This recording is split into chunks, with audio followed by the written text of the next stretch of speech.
Welcome to the Draftstars AFL show with Smatho and Roody.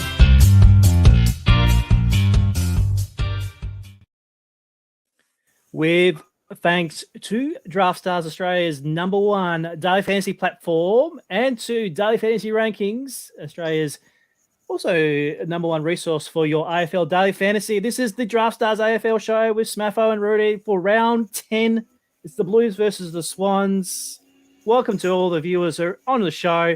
I can see Roody there is nice and muted and obviously frozen at the moment. So we'll get back to him in a minute. Thanks for all the guys who have tuned in to the live stream. If you've got any questions, you can drop them in the chat. If I'm not appearing right now, that is awesome as well. Sorry about the technical difficulties. Have you got me, Smatho? Rudy. Have you got me? Hello? Hopefully you're well.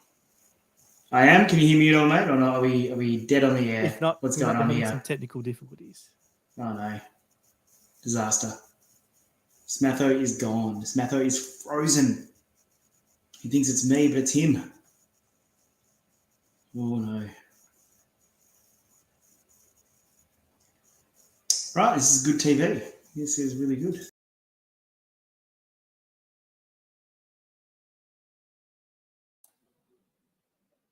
Well, it is Roody. Welcome to, there we go, the Draftstars AFL show. Oh, we're back. We did it. Welcome to, sorry about the technical difficulties. I started talking, Roody was frozen. I'm thinking, am I on? I'm not on, but we're back. You hit the having flashbacks to remote learning here, Smatho, with kids pretending to go in their Google Meets all the time. Or my favorite one was one kid who he actually did, the whole print out the face thing and put it in front of the camera. They went to extreme lengths just to get out of my classes last year, Smatho. Oh, mate, the times that we live in, the way the things that work now. Look, apologies for the technical difficulties. We are here. It's Smatho and Roody. It's the Draftstars AFL show. I had an absolute ripping intro going there until nothing works. So, look, we're here for the Blues and the Swans, the $75,000 contest. Thanks to Roody for joining us. Thanks to all of our viewers who are going to stick around and watch us on the live stream. If you've got any questions throughout the show, drop them in. There's a Facebook or on Twitter or even on our YouTube panel. Chuck them in the comments. I can bring up the screen. I can put it to Roody. You can put it to me. We can answer that. If you're listening to the podcast or the replay of the show, welcome to you guys as well. Chuck a like if you like what's happening. If you don't like what's happening, also chuck another like in there as well, please. All right. Now, as always with the Draftstars AFL show, we are congratulating our $500,000 AFL Live final winners. And we had another 10 winners this week who stamped their tickets to the big event in Melbourne. But as you can see here, Rudy, we got a few guys who actually got their second tickets, including our DFAR's own McCary guy. He's got his second ticket, along with Canna 458 and the Italianos. Tommy's Guns, the reigning champion, he's back, and I'm looking forward to catching up with him again to defend his title. And then obviously Froth Monster, Spud 101, Kingsley, and then A. Wisely went bang bang with 2 tickets in the 1 week. Also, a little sneaky shout out to Brownlow 5, who won the NBA contest in a playoff today, which you can see Rudy gritting there.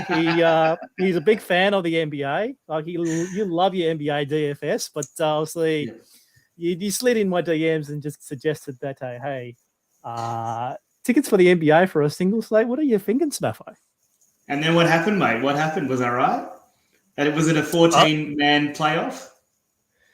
Yes, it was a 14-man playoff, which surprised me. Look, I hate, my wife will tell you, I hate to say I tell you so, but I it's there. Anyway, let's move on to this contest, Matho. Fair enough. Okay, so Carlton. We finally get a Carlton slate since round 1, and we get the Swannies here on a Friday night. We're at Marvel Stadium, $75,000 pool, 7:50 p.m. Australian Eastern Standard Time starts, just under $7,500 for first place. Last week, I said we announced the Buck Hunter, and that went really well. So that is back for this week. The mini, the micro, the single entry, the high roller, the tickets. It's all there on Draftstars. So make sure you get the draftstars.com.au to find a particular contest that you can win at. So let me bring up the old AFL side here, Rudy, and let's talk about the teams that were dropped on earlier this evening. And Rudy's gone again. Oh, he's Oh, back. no.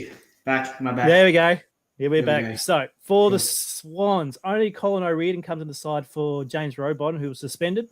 And for Carlton, Lewis Young and Liam Stocker come in for Brody Kemp and Jack Nunes. And then obviously Zach Williams was seriously injured with a calf / tendon injury last week. So he's going to be out in the long term. So without over complicating things here, Rudy, that seems to be like a like-for-like changes for both sides this week. Yeah, I don't think there's much to discuss in terms of, edges defined in the outs. They're pretty straightforward, pretty like for like in, like you said. Lockie Young coming back in is good for us. We'll talk about that in the ruck section. But Liam Stocker, are they going to give this kid a crack in the midfield ever? Or they're just going to try and make him into something he's not? It seems the Carlton way to play people out of position. But when the midfield is cooking like it is at the moment, Smatho, it's pretty hard for this kid to get a crack. So we'll see how he goes. And O'Riordan, someone we haven't seen for a while, and possible value saving option at 6K, but we'll see how we go.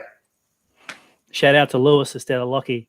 Got you, Lewis Young, not Lockie Young, mate. Did I say Lockie? Thank you, Dylan. Yes. Oh. Yes, it's been a long day. It's been a long day for me. Been out on an excursion with my year 7. So, and I said to a few of the guys before that I did go down to the old VFL Park today, and that's where Hawthorn has their training. And I saw Big Boy McAvoy, one of my least favourite nicknames in footy, still wearing a massive neck brace. And he doesn't, he was running laps and he was cheery and he said g'day to the kids and everything, but he does not look comfortable in that neck brace at all. It's like a dog with that cone on it trying to get at his stitches or something, It's bizarre. That's something to behold. How can you run laps with a neck brace on? You're just calling sick. So no, I'm not coming in today. But anyway, we're digressing. We're talking about neck braces. We should be talking about DFS AFL. So let's get into the contest here on Draftstars. So 75,000.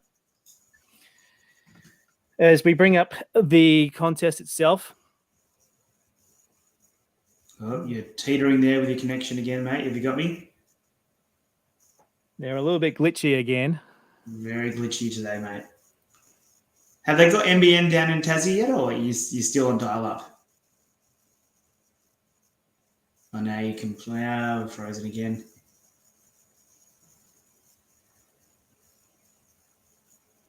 What's going on?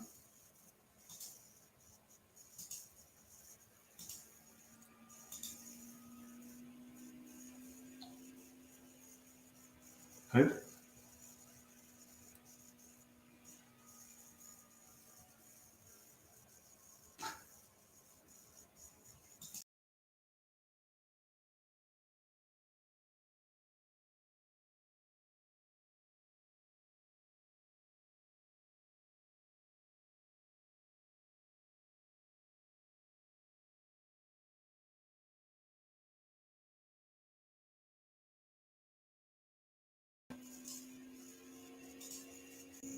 Welcome back. Hey. Your Wi-Fi drops out and you're in all sorts. So, Rudy, let's pick it back up again. Here's the Draft Stars contest here for the $75,000. Let's start the rucks. Peter Laddams is there at $12,060. Tommy Hickens there at $10,030. There's your tall timbers for the Swannies. And then obviously Tom DeConing at $9,370 and Lewis Young at $8,260 are your ruck choices this week. Before we get into the rucks, I want to diverge into your actual strategies for this particular game from a fantasy point of view. Like we talk about this before we launch into position. So tell me about your overall strategy first, and then we'll launch into the rucks here. Yeah, okay, cool. So in terms of strategy, these teams are not the best matchup fantasy-wise. Either of them, they don't give away a lot of points. There aren't many edges to find. And I think you'll find that the stats backs us up for that on the DFR data panel. So there are, for me, it's going to be about just building a couple of teams. I'll build a Sydney heavy team. I'll build a couple of Carlton heavy teams, and then a balanced team. I think that's the way to go. Have a couple of teams with different outcomes. You might think, well, Rudy, of course, that's the way you play DFS. But sometimes there will be obvious plays. And tonight, I don't think there are many obvious plays. Clearly, things like Buddy's in good form, and Papley was really good last week. But so there'll be a few kind of recency bias plays, but I don't think there are any. Oh, geez, you've got to have that guy in your lineup tonight. So I think we'll see a really wide variety of strategies that people use, and also ownerships. I think will be quite spread out. There's a couple of cheap guys in the back line and the forward line. I think, Smatho, you were saying before show that there were lots of forward options, viable options too. So I think that could lead to what we saw last weekend, which is a really quite diverse range of selections. I'll just touch on a stat before you launch into the rucks here. So Curran are currently number one in the league for total possessions. They're actually accumulating possessions at a higher rate, which is a quite surprise to me. You always just assume that's the Collingwoods or the Bulldogs of the world. Carlton have taken on this high possession tactic this year, but they're also, both teams, they're last and second last for concessions conceded. So they can't get a lot of ball and they don't get you a lot of ball back. So, and the Swans do that as well, but they don't have that high possession kind of rate. So from a basic point of view here, Roody, I'm looking at Carlton options, but potentially through the back line and the midfield. But don't be surprised that both teams kind of make this a real low fantasy scoring matchup. Yeah, I think that's a really good observation, putting those two things together. And there are a couple of things that I've delved a little bit deeper into the back line, but we'll get to that in a few moments. All right. So I jumped the boat and talked about the ruck. So obviously Laddam's there at 12,060. He is leading the ruckmans here. Only a 63 and a 61 in his previous two games. Tommy Hicken is also showing that low kind of fantasy output with a 48 last week after returning to the side. Now, we saw Hickey more up forward last week, but he can't really kick a goal to save himself. So he did kick one goal, but only the 10 hitouts last week against Essendon, who they beat up pretty badly. So are you considering either the Swans options here? Consider there could be just a 40-60 or more, even a 50-50 kind of setup there for them? It's really hard to look much into the Swans' most recent scores. That Essendon performance, was totally shocking. I don't think there were that many stoppages around the ground, so it doesn't surprise me that neither Laddams or Hickey had a big day. And even Draper, didn't he score 30 last week or something terrible? So it was just it was not a ruckman's game last week. I don't love job shares. It's unless they're got a really, really inexperienced ruckman they're going against. I don't love job shares. Hickey didn't look comfortable down forward. He doesn't normally. He's got a really awkward kicking style. Laddams, though, is that hybrid forward. So I think we'll see Hickey more in the ruck now in his second game back, and Laddams to try and stretch that Blues defense. If you had a forward line of Logan, McDonald, Buddy, and Laddams, Carlton's weakness is its tall defenders behind Wiedering. After Wiedering, they're really, really low. That's why Lewis Young has been really good for them. And he's actually my preferred option in the ruck tonight, Smatho. TDK, I think he's going to evolve into a Tim English-style ruckman soon, but I'm not excited by what I've seen from him. His possession count, the one thing that he really could do more and really could be an advantage for his team, he just doesn't get that many possessions. Even last couple of weeks without Pitney, he's really had a chance and he hasn't done much. He's been quite disappointing fantasy-wise. I think he's competed well, but does not bring those scores in. So Lewis Young, however, bring up his box scores. So he's got 10, 8, and 10 marks in his last three games. Okay, sure. Still at, what is he, 8K? Yep, chuck him in for me. And let's use that salary saving somewhere else. Is it likely that Laddams or Hickey could have a higher ceiling? Well, of course they do, But in this contest, don't love them. I think you lose too much without gaining enough. So Lewis Young will be most of my lineups. Yep. Yeah, you'll find that Lewis Young will probably in a lot of cash double up teams. You can throw the dice at a bit of Tom Hickey. He'll probably be the lowest owned out of those four options in tournament play only. All right, let's move on to the defenders. So Sammy Doherty, Georgie Hewitt, very popular plays here at 15.9 and 14.7. They both have 100 plus ceilings in them. Jakey Lloyd at 13.570 has always been a bit of a tease in terms of does he have one of those pig kind of games roving across half back, and then it falls away. 11,800 for Blakey and Newman 11.4 and Adam Sard 11.3 is there as well. Justin McInerney is also 11.3. So there's your kind of 11K tier that you probably might touch if you're trying to save a bit of cash. Look, it's not exactly exciting from a DFR perspective. If you look at the tools on the site, both teams are pretty stingy when it comes to defenders for fantasy scoring. So would you be investing a lot of your cash in these particular players, or be looking trying to save up? Well, actually, the thing I wanted to touch on, which will give you the answer here, is that Carlton have given away probably 4 or 5, 6 quite big scores to that halfback flanker type over the season so far. So I'll just read off a couple of them for you. Lockie Weller, when he was off the back flank, gave up, got a 121 against the Blues. And then DBJ, Port, Ryan Burton toned it up as well. And then also, who have we got? Liam Ryan scored a 98. And then against the Crows, we had another big one, Jordan Dawson. Now, he did move further up the ground that game, but, traditionally off the halfback flank too. So, and then Perryman for the Giants. So they do give up, they do have, I don't know, when they try and move the ball forward, right? They do try to get it through the midfield, but when it gets stuck, they're not really great at moving it through those transition zones. So they can kind of force the other teams to go wider to beat that corridor they love, and that's where the other teams can get some bonus points. So yeah, I'm actually quite keen on Lloyd for that reason. McInerney has been a bit of a disappointment for me fantasy-wise, but he's playing a similar role, and definitely if the field is going to Lloyd off the back of those couple of 100-point games in a row, McInerney's worth a kind of a GPP play there. Doherty is getting really expensive. Like, he's been awesome. And considering the kind of turmoil he's been through health-wise, it's pretty amazing that he's gotten back to this peak level of performance. So I reckon the ownership would be super, super low on Doherty.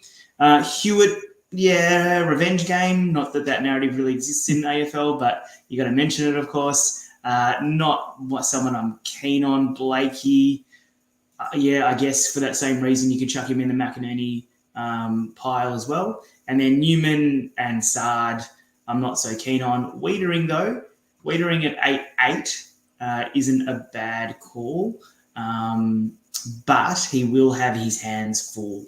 Like I said, that the Swans are quite big and they will have their hands full. Yeah. Question for you, Roody. Obviously, with Zach Williams going out, look, he hasn't been a exactly fantasy start in terms of what Carlton or even the fantasy fans would be thinking about.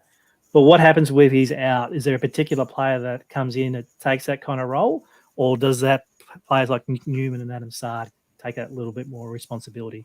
I just don't think that Williams has been scoring enough for us to take advantage of anything, to be honest. I mean, Liam Stocker, like I said, the poor kid, will get stuck in the back line again. He'll take that shutdown kind of semi. They just don't trust Williams enough, it doesn't seem, to move the ball, especially when Doherty is just playing so well at the moment. Why wouldn't you want the ball in Doherty's hands as much as possible? So even more so, I suppose you could give them a little bump, but yeah, it's not something I'm really going to go chasing. Okay. So below Lewis Young, obviously at 8.2, that you've got all your key defenders, which is McCartan, both McCartans, Dane Rampi, Lockie Plowman. Colin O'Riordan comes in for his first game this year. Any value in that particular play? It's just the 6K.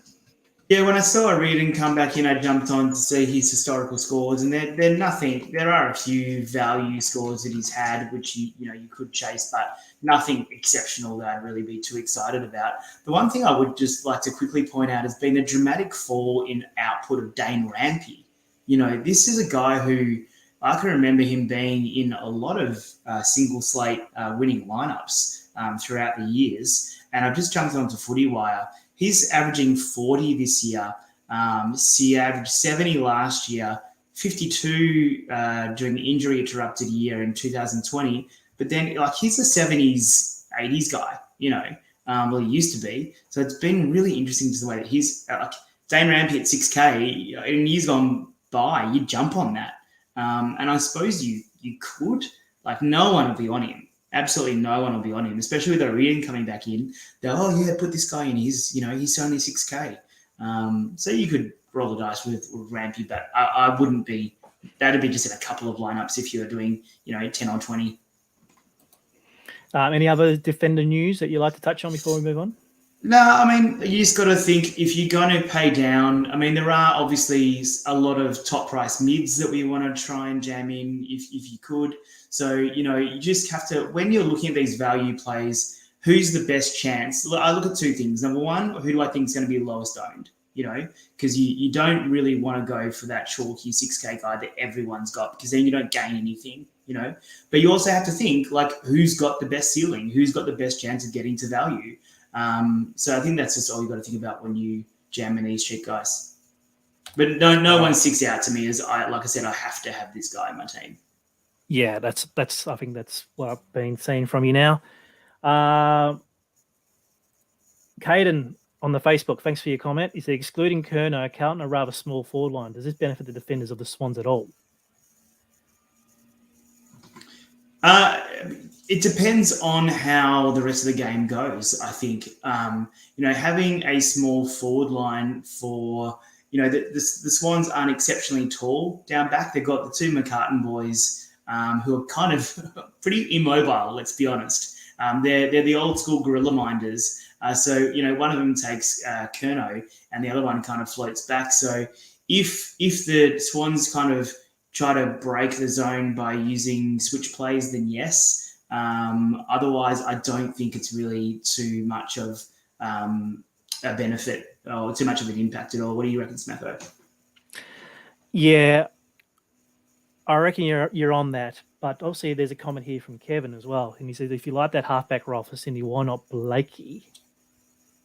Yeah, I did mention Blakey. What I try and do is think of players that other players might not be on. So Blakey has had a couple of really good weeks, and in the past he's shown a really high ceiling. I actually don't mind a Blakey Lloyd pairing at all. But he was definitely in that. Yeah, I'd probably, my order of them would be Lloyd first as the highest ceiling, Blakey as the second highest ceiling, and then McInerney as a leverage GPP play. Okay. All right, let's move on. Thanks for those questions, guys. So let's move on the mids. And obviously there's some really good options here. The guys are in some cracking form, including the top two there. Callum Mills, 16,860 leads the midfield group. Paddy Cripps has been having an absolute cracking season, 15,430. Sammy Walsh has been I wouldn't say forgotten, but he just keeps getting the job done there at 15,140. Georgia Hewitt, he's available in the mids as well as a defender. So they lead the top four. And then obviously your next four is Kennedy, Parker. Chad Warner is someone that I never really expected to be a 105-point fantasy guy in his last 5 games. He's available there at 13,850. And then obviously Chera is there at 13,410. So what's that? That's 8 guys who are showing 95-plus averages, great ceilings amongst all of them. They can all go off. Priced pretty competitively. Now, this is going to be a tough selection in your mids, considering as the theme of all these single slates, you can probably get 2, maybe 3 if you skimp everywhere else. But you really have to nail these mids. Yeah, it's a tough one. Carlton mids have been pretty hard to nail, apart from locking and loading with Paddy Cripps most games, apart from last week. He looked very sluggish, Paddy, in the first half last week, and then got cooking as the game went on, which kind of makes me feel a little bit better. If it had been the other way, like started well and tailed off, that would have worried me. So, I think, and then Callum Mills, he's just got this ceiling at the moment that's just insane. There's a couple of All-Australian teams have been flying around and they've kind of left Mills out, and I'm like, how can you at the moment? Like, he's just tearing it apart. You just got to have them in your pool. As simple as that. You got to have a mixture of these guys in your pool. If you are only doing one lineup, I mean, you just got to get unique. So I won't really talk about that. But yeah, any of these guys that have such a high ceiling, like Mills, Cripps, obviously have the highest ceiling, those two together. And then the next rung down, you have Sammy Walsh, who's just been, I think he's just, we haven't noticed him because Paddy Cripps has been so amazing, but he's been getting the job done. And then the other two guys, Kennedy and Hewitt, far out. I mean, Paddy Cripps must be thinking, where's this been for the last, my whole life, getting this amazing support. Matt Kennedy's taken a massive step up. His scores have been good recently, not as good as he started the year. Started the year absolutely on fire. He's tailed off a little bit. That could keep his ownership down. So in terms of my preferences, in order of the Carlton mids, I'd have Cripps, Walsh, Kennedy, and then Chera, and then Hewitt below Chera. Chera is the guy tonight, I think, who will be quite under-owned. He was last week. I think he will be again. You get a bit of a salary saving for pretty much the same kind of ceiling as a Kennedy or a Hewitt. So Chera could find his way into my lineups. And then Rowbottom is out with suspension, and he has been seeing a bit of midfield work, of course. So they need to be redistributed. But I think a lot of them, Chad Warner is someone who I took my eye last year towards the end of the season when he was just playing more of that Ryan O'Keefe kind of high half forward, sliding into the midfield kind of role, kicking goals every game, and got the blonde hair, so he does catch your eye a bit. But he's taken a massive step up. I've been on him in my my classic Roody lineups. So those of you who don't know what a Roody lineup is, it's try and jam in as many 10, 11K people as you can. I hope they turn it up. And now that he's 13K, so he's still 14K nearly. So yeah, getting a bit risky playing old chatty boy, but his current form and with the absence of Rowbottom. But the absence of Rowbottom, Smatho, does it open up opportunities for old man Joshy Kennedy, who was playing this weird back flank role. What do you think his chances are of rolling back through the mid this week? I would say 50-50, but you still have to consider blokes like Ollie Florent and possibly Errol Gordon getting their first crack at it as well. And obviously, if the Swans find themselves a little bit behind, sure, they'll chuck him in there to get that. The scores are not bad. Look, that 83 back on the 1st of May is tempting. And that's when he was back in the midfield a lot more that game. He actually did slide back in. I guess with name recognition alone, though, he's going to appear in a fair amount of lineups. And I think that's been the case every game this year since his salary has slid from the low teens down all the way to 8K. So cash play, yes, once again, you'll find in a lot of double ups, head-to-heads. You probably might want to take him on. But as you said, with no Rowbottom, he seems like wouldn't say logical choice, but there's a good chance that he might hit himself in the midfield. Yep. But yeah, you covered the other Swans guys I wanted to mention who may get a bit of a Rowbottom bump. Ollie Florent and also Errol Goulden, who's been, obviously he's going to eventually be one of their key midfielders. So they might get a bit of a bump. And then Lukey Parker as well, who's had a very underrated season as well. I thought last year he was looking like time had just passed him by, but he's looked really sharp this year, and I think has gone under the radar a little bit. So yeah, Luke Parker, considering that Luke Parker and Chad Warner are effectively the same price, people are going to go for the recency bias with Warner's score. So chucking in Luke Parker there could be a good move. Now, also we touched on Kenny already, but there's only one player below him, which is obviously Matthew Cottrell. Now, he's had a couple of games where he was the sub.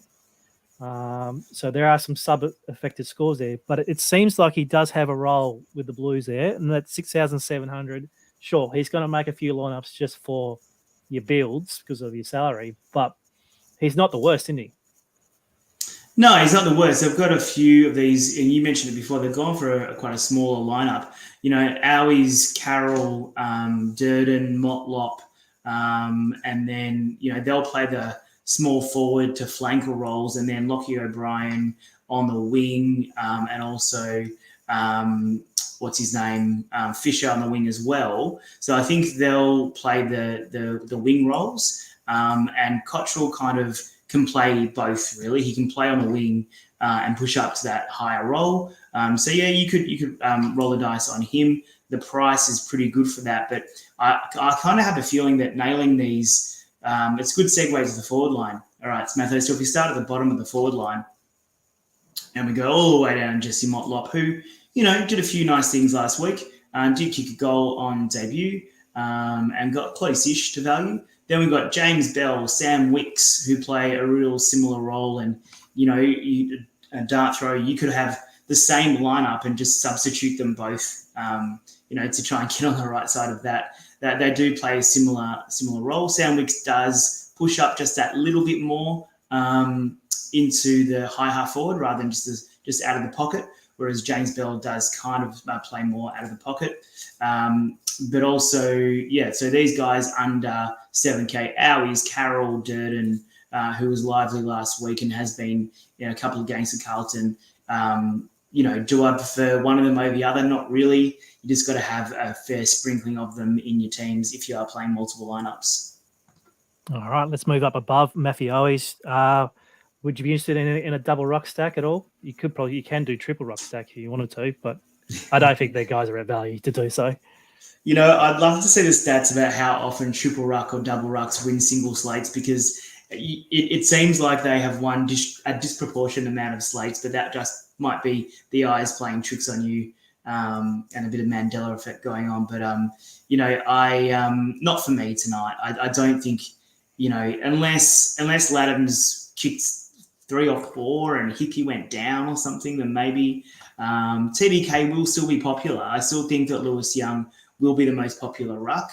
But TDK, people do play that double rack. Yeah. What have I got on my mind there? Double ruck and triple ruck stack. I won't be doing that myself. Above those guys, Will Haywood won't have much ownership, and is worth a dart throw. Buddy has looked really good recently. Like, he's looked really, really good. If you take away the dud score against the Suns, which was not played in amazing conditions for Buddy, we've got 93, 100, 78. That 78 against Essendon really could have been another 100 if you had a kick straight. So, yeah, Buddy's in really, really top form.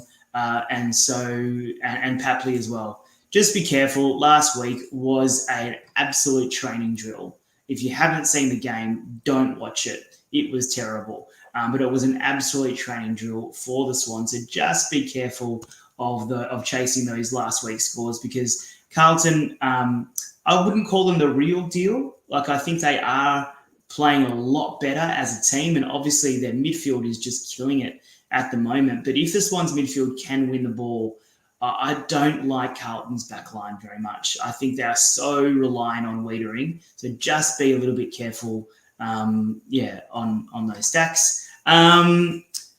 Other plays I like here, Silvani, of course, in that backup ruck role, and his ability, he's got beautiful hands.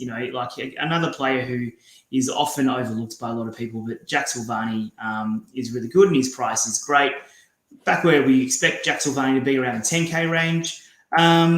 Golden, we've spoken about him. And Curnow and Heaney are not going to be guys that I'm going to target much tonight at all, either of them. I think that I'm going for a Swans victory in the team that I'll show you guys in a moment. I was going for a Swans win, and I just don't I'm a bit worried about that Sydney will actually show them up a bit.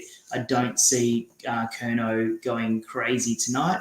And I also think because of his recent form, he might be popular. And Heaney as well, now that he's got a weird role, I don't think I'm quite so sure of what's happening with Heaney at the moment. He's with Buddy back. He's not the go-to forward. With the midfield doing well with Mills, he's not the man in the midfield either.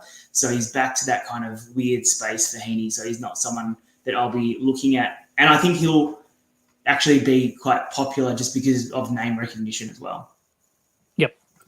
Excellent. All right, so that's player by player for the Swannies and the Blues on Friday night. And here comes Roody's team of the week. Let's get up the rucks. And who are we after this week? Hang on, you got to give me a bit of filler because I haven't finished the team yet as we've been talking. As a few things.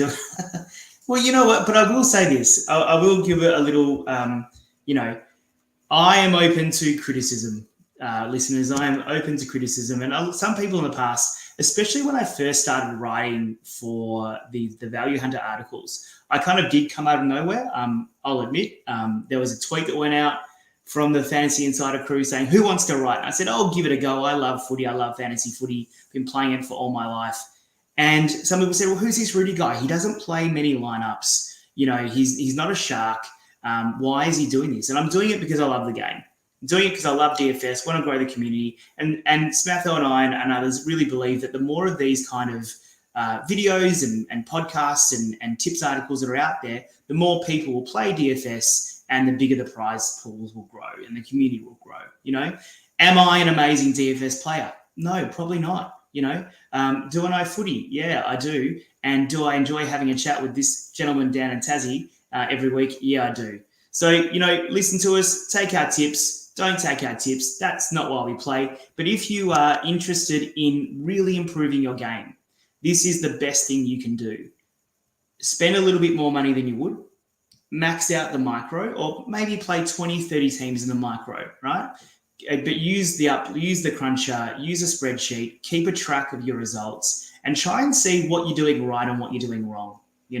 Are your ownerships too high? Are your exposures wrong? Are you stacking the wrong kind of players? Is your correlation wrong? Like, actually analyze what you're doing right and what you're doing wrong. That's what'll win you the money. Not listening to me or Smatho or reading articles, actually analysing your results. With that said, let's go, Smatho. Let's actually put a bit of a team together.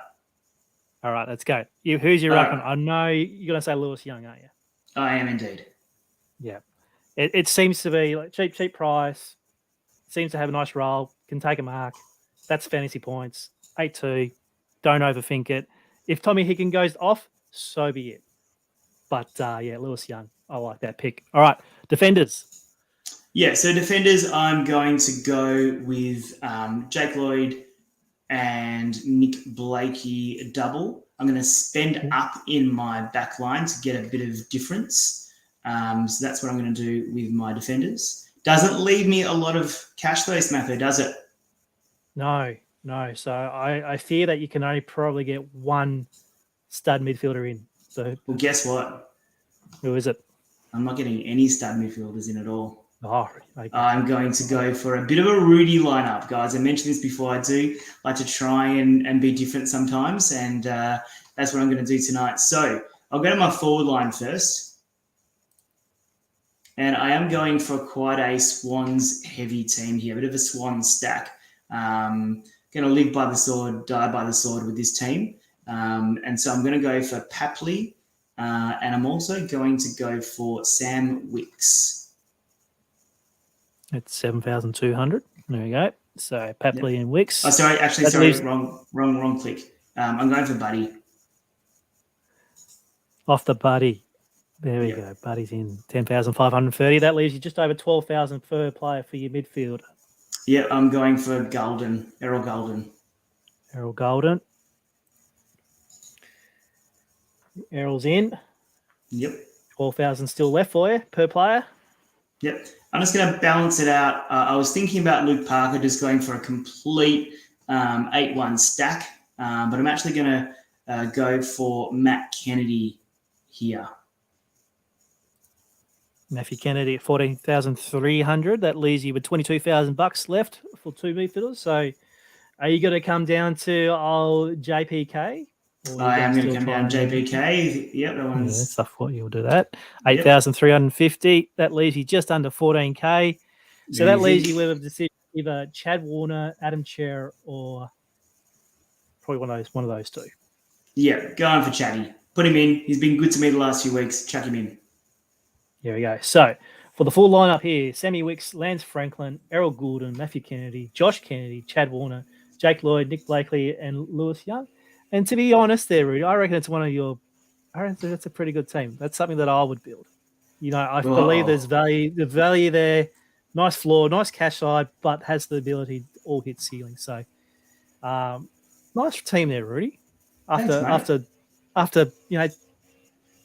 telling you your heartfelt stories, it's very good for you. I will say this: it does feel weird not having Cripps in there, But of course, if you are doing multiple lineups, you've got to have Cripps and Mills. Like, goes without saying. Thank you to JT saying it can't win. So that's great. Great reverse karma there for I can never win with you, JT, anyway. So it doesn't matter what I do, I can never win. Now, obviously, apologies for the early technical difficulties. I can't wait to watch the video back after the show to watch just Rudy sit there in silence and not say anything. That's what I told Hef last year. If I disappear, just talk. And then I was talking. I was giving you grief for having shitty NBN in Tasmania. Yeah, it is shitty down here. So hopefully, come Sunday morning, my NBN obviously be in a better shape. Coming up on Draft Stars before we come out there, another F1 rapid fire that's been pretty popular. Just a quick story. I got absolutely cleaned out on it on the weekend. So free money, gamble responsibly. But yeah, F1's back on Sunday in Barcelona. Some great things are coming up on the Fantasy Insider Cruncher, so keep an eye out on Playbook. I'll be dropping some articles in terms of the new features that we're going to be rolling out. Keep into the live final qualifiers. Plenty of tickets will be available throughout the next 2 months. We're already up to 73 tickets being sold, so we'll get to 210 quick, smart. And obviously, Rudy and I will be back next week for round 11. And then we're into the buys, Rudy. So that's more single slates. That means some more action here on Draft Stars. All right, Rudy, thank you very much for your efforts tonight. Thanks for running solo for us. No worries, mate. Hopefully you get better dial-up speeds down in Bulgaria soon. Thanks, mate. We'll catch you next time on the Draft Stars AFL show. Thanks for tuning in. See you guys.